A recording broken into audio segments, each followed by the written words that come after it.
lagi dengan Teacher Lucy dalam mata pelajaran administrasi transaksi.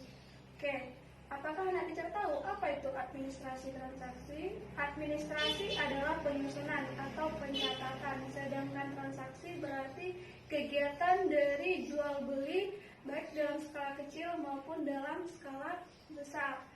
Nah, dapat kita simpulkan berarti administrasi transaksi berarti penyusunan, pencatatan jual beli dari pembeli ke penjual atau penjual ke pembeli, yang mana di sini baik dalam skala kecil maupun dalam skala besar. Nah, selanjutnya kita masuk ke dalam unsur-unsur yang mempengaruhi administrasi transaksi. Itu ada 3. Yang pertama itu manusia. Nah, manusia di sini berarti manusia sebagai yang melakukan kegiatan pembelian, penjualan, atau transaksi dalam administrasi. Yang kedua itu metode. Metode apa yang kita gunakan dalam penyusunan administrasi tersebut? Yang ketiga itu adalah harta atau material, jenis barang apa yang kita lakukan dalam administrasi transaksi. Untuk materi selanjutnya itu tujuan administrasi, bagaimana kita menyusun administrasi tersebut sesuai dengan yang sudah diarahkan oleh perusahaan. Yang kedua, bagaimana kita memantau sesuai nggak apa yang telah kita susun dengan yang kita kerjakan. Yang ketiga, bagaimana kita mengamankan dari administrasi kita tersebut bisa kita lihat ketika kita butuhkan. Terakhir, evaluasi atau penilaian dari administrasi kita tersebut. Sedangkan selanjutnya itu penyelenggaraan administrasi itu ada 2. Sistem penyelenggaraan secara terus-menerus berarti continue. Yang kedua itu bagaimana sistemnya periodik, berarti berdasarkan transaksi pembelian, penjualan, berdasarkan dari pemasarannya.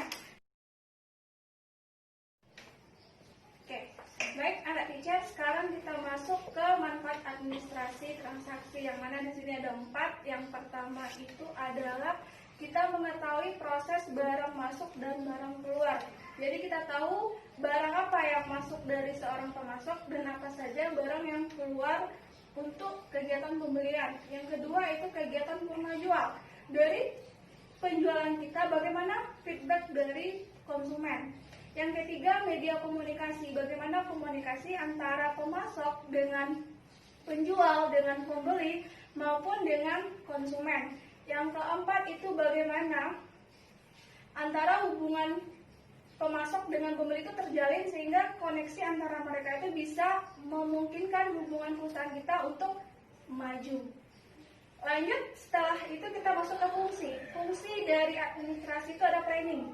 Planning di sini bagaimana kita merencanakan penjualan atau pembelian dari perusahaan kita. Yang kedua, organizing.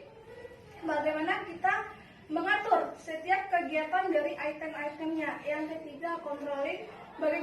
Bagaimana kita mengontrol dari kegiatan administrasi kita sehingga tercapai tujuan dari sebuah perusahaan. Yang keempat, actuating. Actuating di sini berarti kegiatan kita apakah sesuai dengan yang kita rencanakan, kita organizing. Yang kelima itu ada budget. Nah, budget di sini bagaimana anggaran yang sudah kita sesuaikan harus tercapai atau minimal anggaran tersebut tidak minum. Administrasi itu ada 2. Yang pertama itu sistem pencatatannya secara terus-menerus, berarti continue, berarti berdasarkan tanggal, berdasarkan barang masuk dan barang keluarnya. Yang kedua itu berdasarkan periodik, berarti kalau periodik berdasarkan bukti transaksinya berupa pembelian, penjualan maupun dari piutangnya. Baiklah, sampai di sini materi teacher.